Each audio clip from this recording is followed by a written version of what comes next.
Yeah, it's March 21, Friday night, and yeah, we are live again, once again, simultaneously sa ating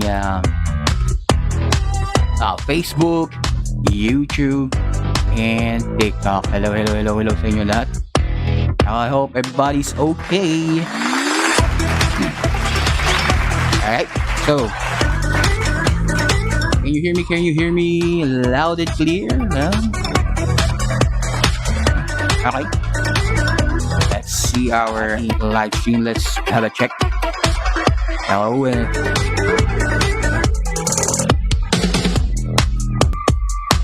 And tonight we will be having a topic once again, right? Pero wala po, may rounds na yun.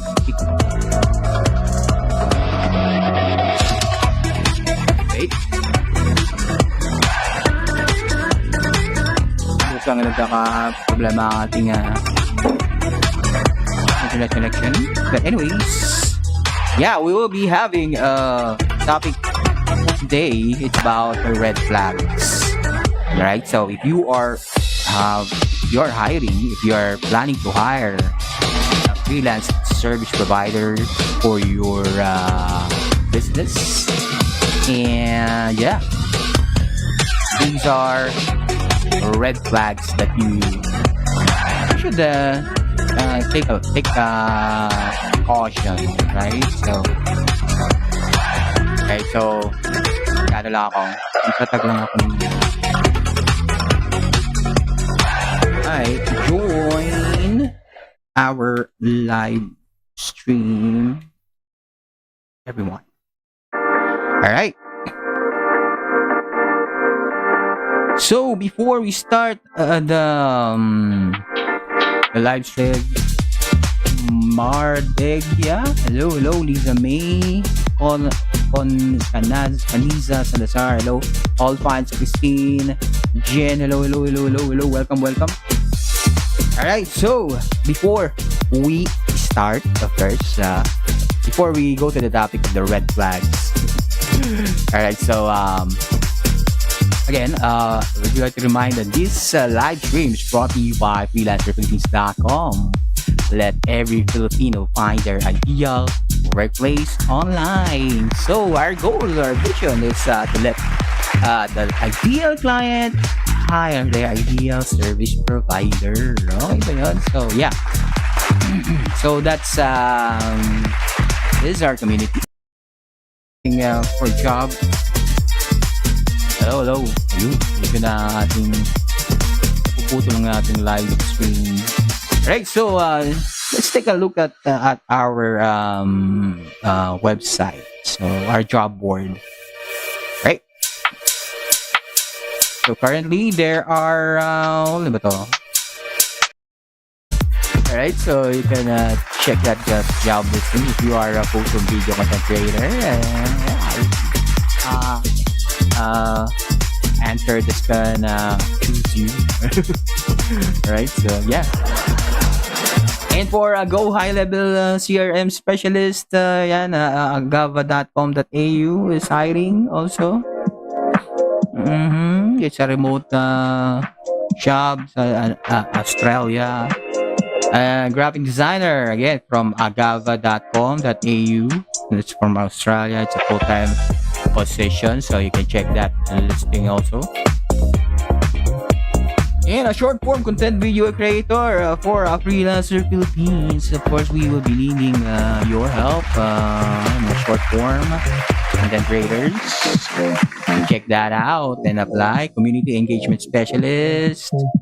And client acquisition success manager. And talent acquisition manager specialist. Right? So you can check out our job listings now.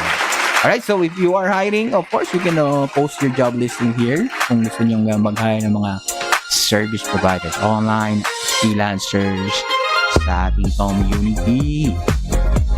Alright, so ang dami nating bisita. Hello, D.A. Ana, Elan, Sally Ramos, hello, Bernie, Carl Cabals, Anton Atienza,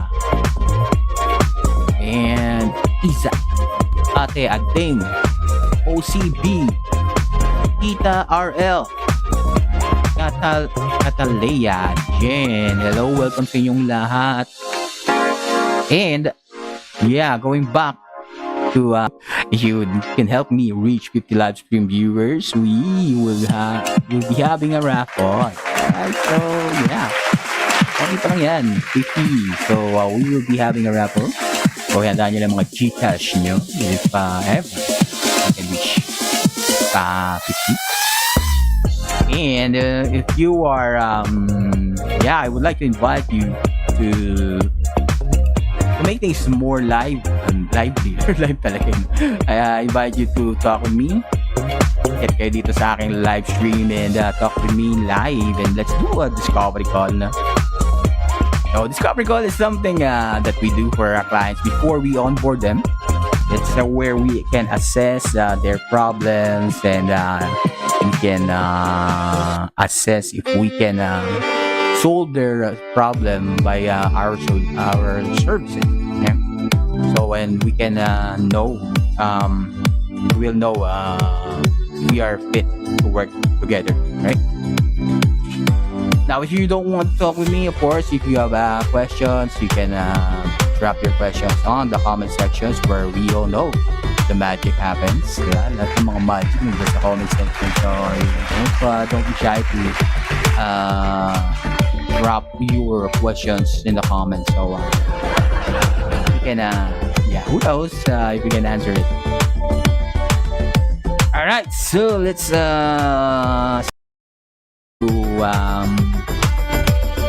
assess your yeah, assess your applicants before you hire. And these are the red flags. I will give you 10 red flags that you can easily notice, no? If even by just the interview, you can you will notice these red flags, and you should be considering before hiring a service provider, right? Alright, so umpisa natin. Para parnalya. Alright, so ayusin ka lang ito. Alright, let me share my screen. Is that okay? Ayun.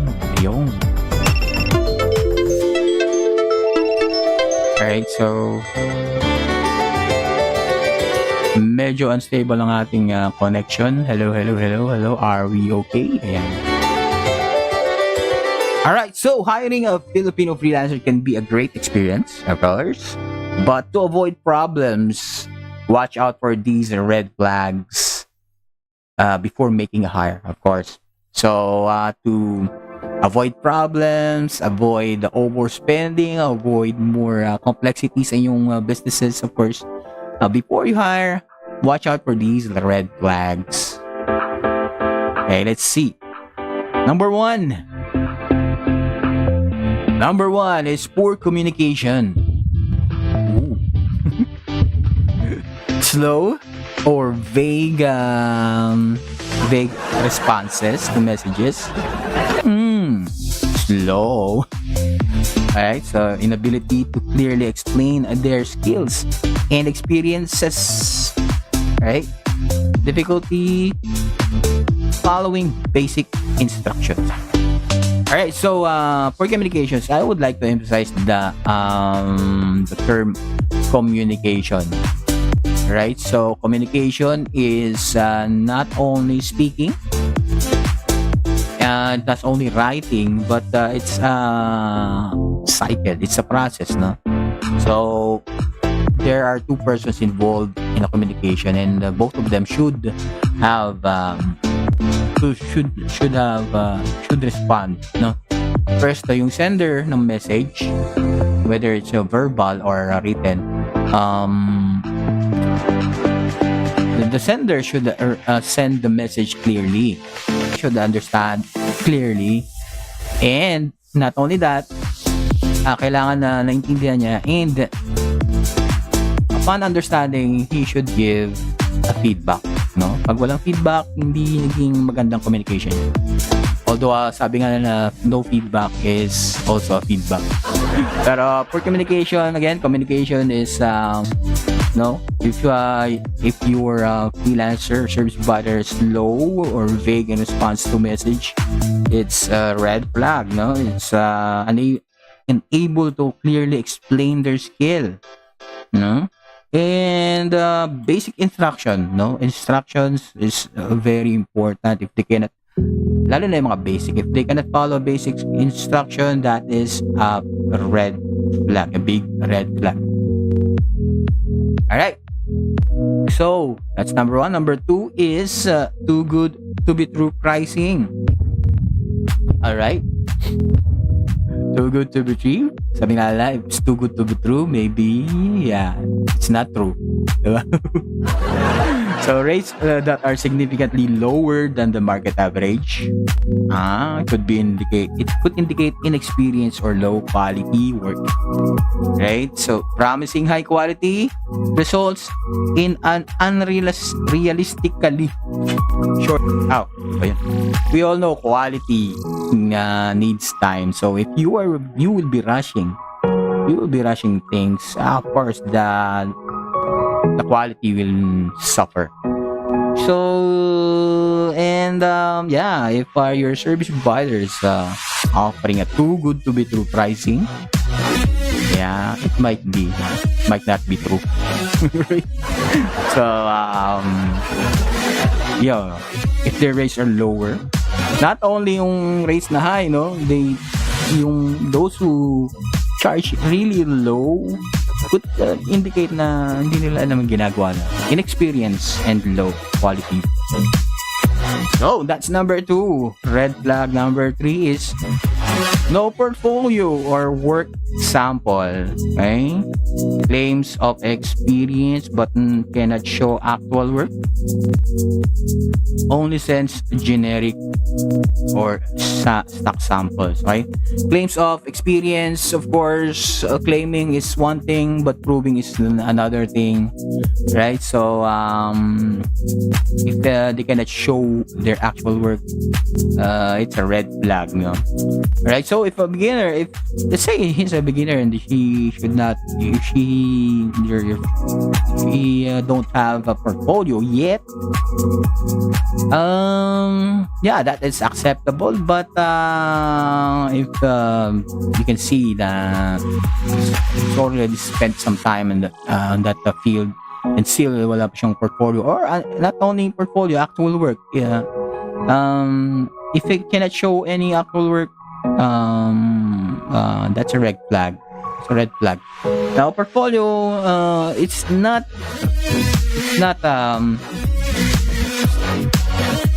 wait.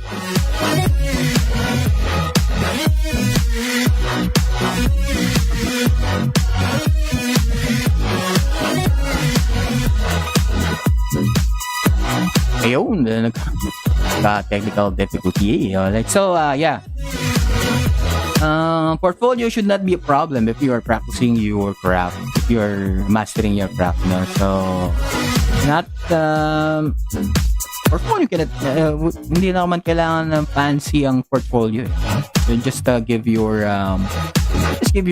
best work, like 1 to 2 to 3 best work, and actually mas maganda if yung sample, if you give them sample work, like small piece, for example, 1 minute edit sample, like that, or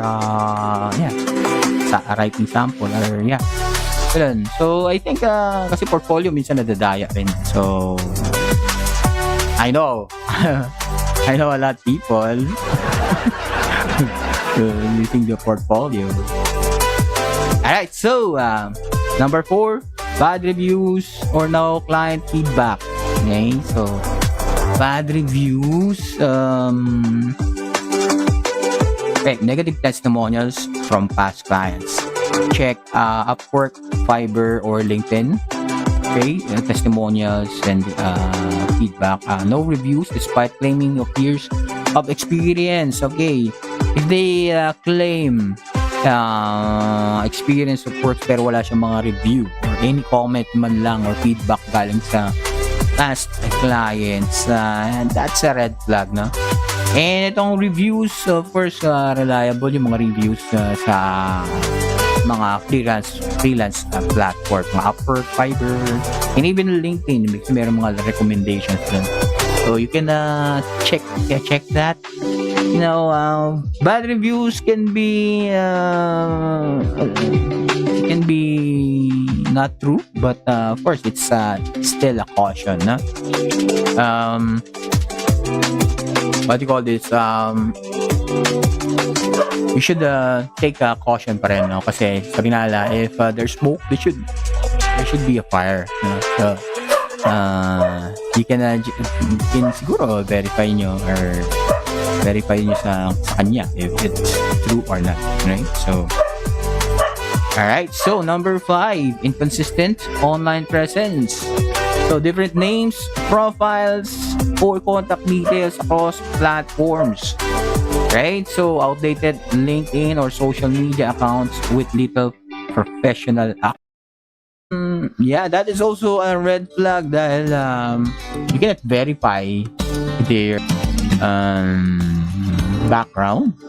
Of course, right now, those social media platforms or profiles are already assets, no? So, pwede siyang gamitin for verifying. Right? So, you can explain, if you are an expert, no? If you have experience on that field, on that subject, you can explain how it can be done, no? So if your service provider cannot explain how it will be done, it's a red flag. Okay, so yeah, that's one thing that you should be cautious of. And next is missed deadlines or unreliable behavior. Right? So, frequently reschedule interviews. Okay? Interviews or meetings. Takes too long to respond before even getting hired.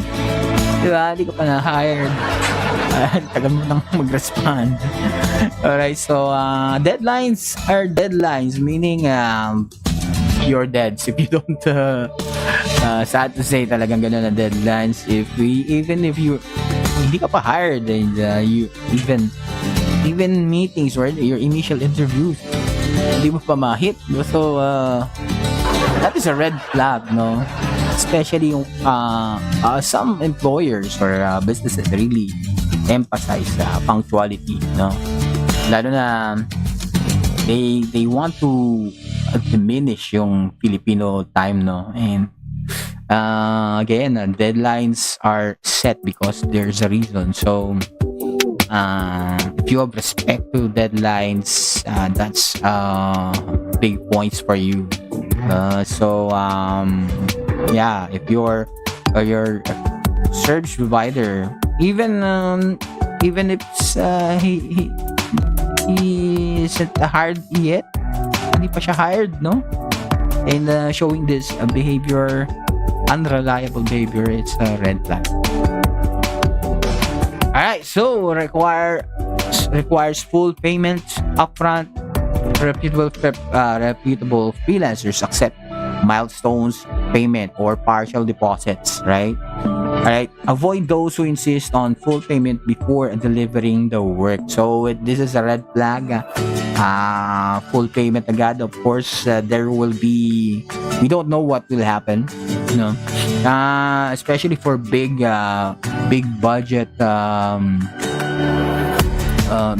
projects, no?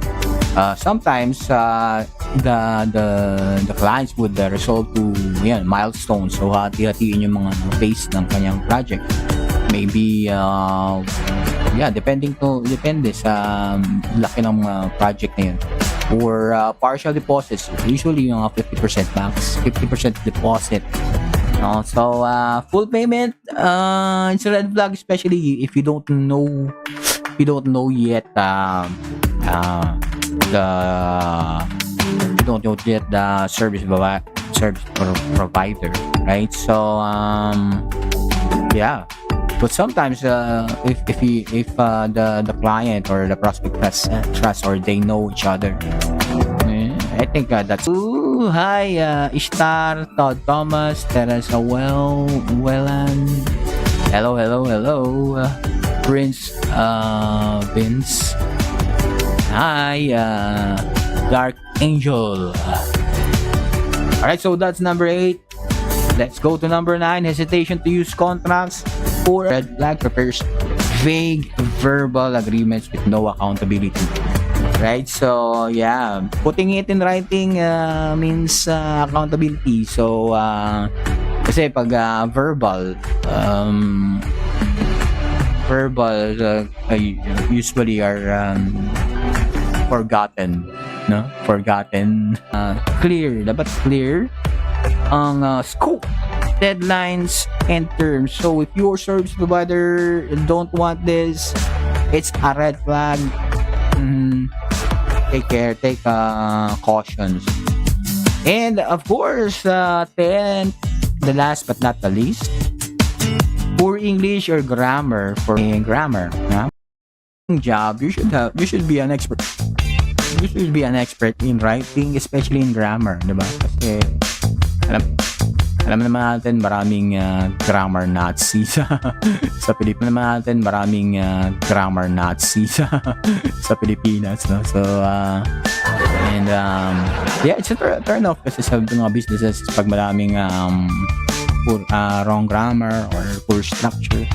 So especially if you are hiring for a writing job, take a look at their grammar, no?